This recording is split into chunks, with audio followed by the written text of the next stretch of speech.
या अभंगाच्या माध्यमातून जगद्गुरु तुकोबराय ज्याचा ज्याचा जन्म झाला त्या प्रत्येक जीवाला एक साधना करायला सांगतात। काय साधना करायला सांगतात तर जगद्गुरु तुकोबराय म्हणतात, जर कर्तुमा कर्तुम पंढरीश परमात्मा भगवान परमात्मा आपल्याला भेटावा नवे नवे तर भगवान परमात्मा हृदयामध्ये साठवून घेतल्याच्या नंतर काय होतं तर जगद्गुरु तुकोबराय म्हणतात, जी आपली जन्म मरणाची वारी आहे नवे नवे दे पुनरपि जननम पुनरपि मरणम हा 84 लक्षणीचा फेरा आहे। हा जर फेरा जन्म मरणाचा चुकवायचा असेल तर आपल्याला काय करावं लागेल तर महाराज म्हणतात पाखरे का म्हणलं का जवळच म्हणून महाराज म्हणतात की बाबा तो भगवान परमात्मा हृदयामध्ये साठवून घ्यावा लागेल। जर महाराज आम्ही भगवान परमात्मा हृदयामध्ये साठवून घेतला तर काय होईल? महाराज म्हणतात जर भगवान परमात्मा हृदयामध्ये साठवून घेतला तर तुमच्या जन्म मरणाचा फेरा चुकेल। नवे नवे तर महाराज म्हणतात कारण का तर आवाज कमी राहू द्या, आवाज कमी राहू द्या। साठविला हरी माझे हृदय मंदिरे, ज्यांनी ज्यांनी भगवान परमात्मा हृदयामध्ये साठवून घेतला त्यांचं काय झालं? त्यांचे सरली येरझार चुकती, येरझार चुकती।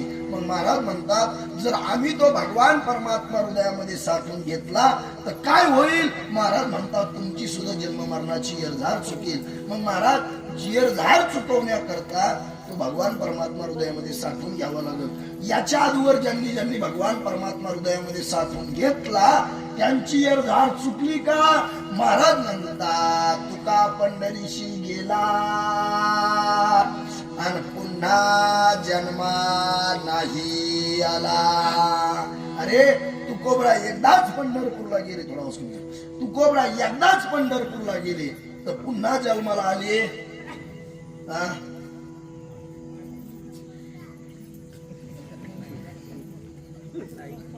आणि आपण आपलं धोरणा देखा आपण कितीक तरी वेळा गेलो आणि कितीक तरी वेळा आलो। मग हा जन्म मरणाचा जर फेरा चुकवायचा असेल पुनरपि जननम पुनरपि मरणम त्या पुन्हा जन्मायचं आणि पुन्हा जर मरायचं एक एक येऊनी कोटी कोटी फेरा आणि मनुष्य देहीचा वारा मंग लागे। मग महाराज म्हणतात तुकोबरा एकदा पंढरपूरला गेले तर पुन्हा जन्माला आले नाही।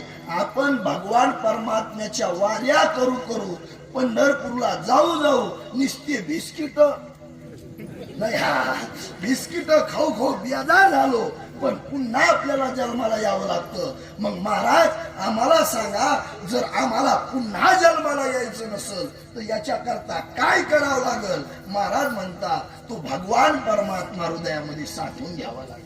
आणि एकदा का तुम्ही भगवान परमात्मा हृदयामध्ये साठवला की काय होईल? त्याचं मंदिर होईल। आणि एकदा त्याचं मंदिर झालं की महाराज म्हणतात काय म्हणले? त्यांचे सरली येरझार, येरझार चुकेल। आणि येरझार चुकवण्याकरता काय करावं लागेल तर महाराज म्हणले व्यापार करावा लागेल। काय करावं लागेल? व्यापार करावा लागेल। मग कशाचा व्यापार करावा लागेल? महाराज म्हणले इथं तीर्थापुरी जवळ आहे, शेअर मार्केटिंग करावं लागेल, एखादी दुकान टाकावं लागेल, कपड्याची दुकान टाकावं लागेल, नवे नवे तर एखादी खाता औषधाची दुकान टाकावं लागेल। महाराज म्हणले ह्या दुकानात टाकू नका, हा दुकान आणि ह्या दुकानाचा व्यापार नाही सांगितला। मग महाराजांनी व्यापार कोणता सांगितला? दिनरजनी हाची धरला आणि गोविंदाचे पवाडे सकळ मंगळ निधी आणि श्री विठ्ठलाचे नाम आदी त्या भगवान परमात्म्याच्या नामचिंतनाचा व्यापार करा। आणि एकदा का मायबाप तुम्ही व्यापार केला की काय होईल? हरियाला हाता, हरियाला हाता आणि मग कैशी भय चिंता। तो भगवान परमात्मा हातामध्ये आला आणि एकदा का भगवान परमात्मा हातामध्ये आला कुठं जायची गरज? कुठं जायची गरज नाही। कारण का आता एखादा मुलगा जर रस्त्यानं चालला, एखादा मुलगा जर रस्त्यानं चालला आणि त्याला आवाज दिला आणि आवाज दिल्याच्या नंतर तो जर जवळ येत नसल आणि जवळ येत नसल आणि एखादा समरून माणूस आला आणि समरून माणूस आल्याच्या नंतर त्यानं जर त्याला असं गपकन धरलं तर कुठे जातो का? तो जातो का? कोणाच्या हाती लागला? ज्यानं आवाज दिला त्याच्या हाती लागला. तसं भगवान परमात्म्याच्या नामचिंतनाचा आवाज द्यायचा आणि भगवान परमात्मा हातामध्ये घ्यायचा. आणि मग भगवान परमात्मा कुणी घेतला? धरीला. अरे धरीला कोणी धरला? अरे आबा कोणी धरला?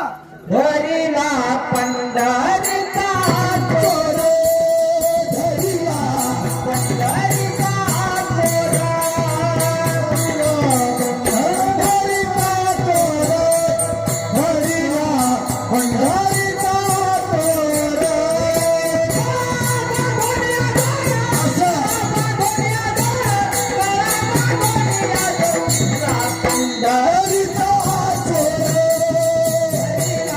पंढरीचा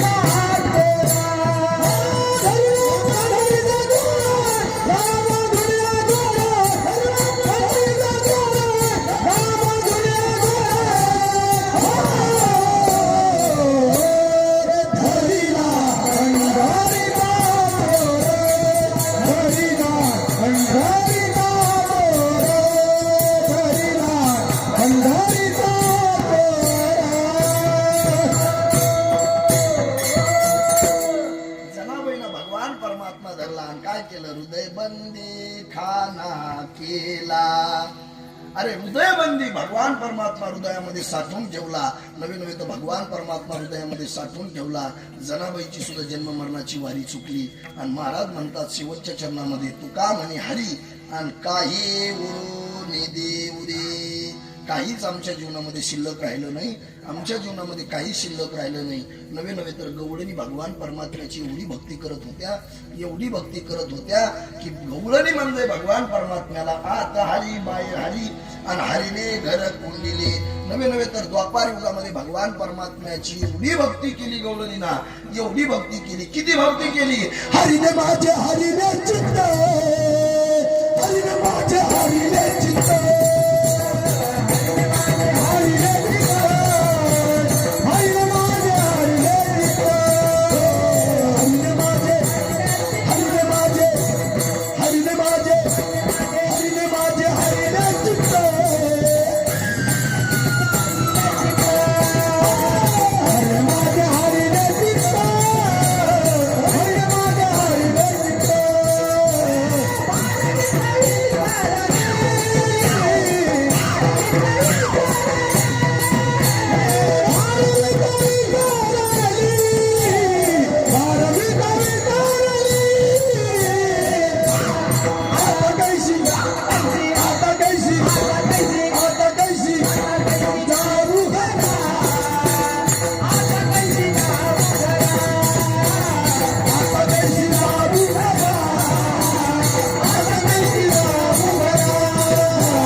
मोकळ्या वाजवला ना, मोकळ्या जाऊ का तिकडं? जरा टाळ्या मोकळ्या वाजवायच्या.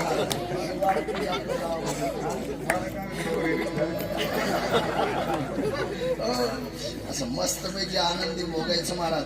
आपल्याकडे टाइम फक्त 1 तास. किती आहे? 1 तास उरला. 1 तासामध्ये तुम्हाला गोदाडी हॉस्पिटलमध्ये पाठवणार. अजिबात काळजी करू नका, अजिबात लांबीत नाही, काय नाही काय नाही. रोजच चालू, काय ताण घेऊ नका. मस्तपैकी फ्रेश बसा, आनंदमय वातावरण करा. एवढाच एक धर्ममंडप राहिला मायबाप, एवढाच एक धर्ममंडप राहिला की या धर्ममंडपामध्ये आपल्याला संसार आठवत नाही आणि भक्ती केल्याशिवाय आपण राहत नाही. एवढाच ताली मस्तपैकी वाजवायची. कारण का, एक हिंदीतलं वाक्य मी सांगत असतो.